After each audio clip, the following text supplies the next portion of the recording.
વિદ્યાર્થી મિત્રો તેમજ શિક્ષક માનનીય શિક્ષકગણો, હું આજે આ પ્રોજેક્ટ લઈને આવી છું. મારા પ્રોજેક્ટનું નામ AI સ્માર્ટ ખેતી એટલે કે AI દ્વારા આધુનિક ખેતી કઈ રીતના કરી શકાય તેનું આ એક મોડલ બનાવીને લાવી છું. આ છે ખેડૂતનું ઘર કે જ્યાં તે રાત્રિ નિવાસ કરી શકે અને તેના પરિવારને આશરો મળી શકે.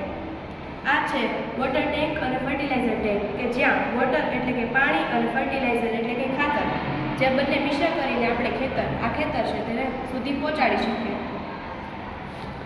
હાલ આ પાણીની મોટર આપણે અહીંથી શરૂ કરીએ એટલે પાણી અહીં ખેતર સુધી જાય છે અને જ્યારે આ સ્વિચને ખબર પડશે, આ છે સોઇલ મોઇસ્ચર સેન્સર ચિપ એટલે કે માટીની ગુણવત્તા તે આ ચિપ બતાવી શકે. આ માટી અત્યારે ભીની છે તો અહીં લાઇટ થશે નહીં. જેવી જ કે આ માટી સૂકી થશે અહીં લાઇટ શરૂ થઈ જશે. તે બતાવે છે કે માટીને પાણી મળે છે, ખાતર મળે છે કે નથી મળતું.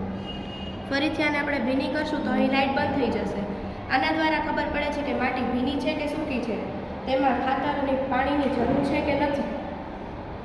આ છે વોટર પંપ જેમાં આપણે ફર્ટિલાઇઝર અને પાણી બંને મિક્સ કરીને રાખેલું છે, જેના દ્વારા પાણીનો બગાડ નથી થતો અને ખાતર પણ ઉપયોગમાં લઈ શકે.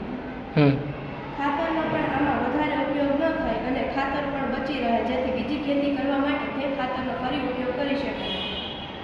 આ છે સોલાર લાઇટ જેના દ્વારા ખેડૂત વીજળી પ્રાપ્ત કરી શકે છે, જેનાથી તેના ખર્ચમાં ઓછું ખર્ચ બતાવે છે. આ સોલાર લાઇટથી અહીં લાઇટ જશે અને લાઇટ દ્વારા આ આપણે વોટર પંપ શરૂ કરીને પાણી ખેતર સુધી પહોંચાડી શકશું. આની ઉપયોગિતા એ છે કે પાણીની બચત થાય છે, ખેડૂતનો સમય અને તેની મહેનત પણ બચે છે અને માટીની યોગ્ય ગુણવત્તા તેમજ પાણી છે કે નહીં તે જાણવા માટે આ ચિપ આપણને મદદરૂપ બનશે. Thank you.